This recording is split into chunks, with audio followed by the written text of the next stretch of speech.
പൊതുസ്ഥാപനങ്ങളുടെ മികച്ച പ്രവർത്തനത്തിന് ജനങ്ങളുടെയും ജനപ്രതിനിധികളുടെയും കൂട്ടായ ശ്രമവും സഹകരണവും ആവശ്യമാണെന്ന് എം മണി MLA. ഇടുക്കി രാജകുമാരി കുടുംബാരോഗ്യ കേന്ദ്രത്തിന്റെ പുതിയ ബ്ലോക്കിന്റെയും വിവിധ പദ്ധതികളുടെയും ഉദ്ഘാടനം നിർവഹിക്കുകയായിരുന്നു എം മണി MLA. ആരോഗ്യരംഗത്ത് വളരെ പിന്നോക്കം നിൽക്കുന്ന പ്രദേശമാണ് രാജകുമാരി. ഈ പ്രദേശത്തെ സാധാരണക്കാർക്ക് പ്രഥമ ശുശ്രൂഷ ലഭ്യമാക്കുകയെന്ന ലക്ഷ്യത്തോടെയാണ് വിവിധ ഘട്ടങ്ങളിൽ ജനപ്രതിനിധികൾ ആരോഗ്യ കേന്ദ്രത്തിന്റെ വികസനത്തിന് പ്രത്യേക പരിഗണന നൽകി തുക അനുവദിച്ചതെന്ന് അദ്ദേഹം പറഞ്ഞു. ഈ പ്രദേശത്ത് പ്രവർത്തിക്കുന്ന ഈ സ്ഥാപനം നല്ല നിലയിൽ പോകുന്നതിന് ഈ പ്രദേശ നിവാസികൾ ഒത്തൊരുമിച്ച് ശ്രമിച്ചാലേ കഴിയുള്ളൂ. അല്ലാതെ ഗവൺമെന്റ് തലത്തിൽ ആളുകൾ വന്ന് എല്ലാം നന്നാക്കി കളയും എന്ന ധാരണയൊന്നും വേണ്ട.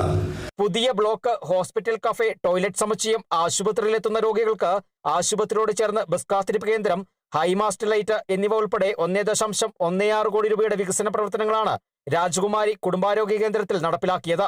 3300 ചതുരശ്ര അടി വിസ്തീർണത്തിൽ നിർമ്മിച്ച പുതിയ ബ്ലോക്കിന്റെ നിർമ്മാണ ചെലവ് 70 ലക്ഷം രൂപയാണ്.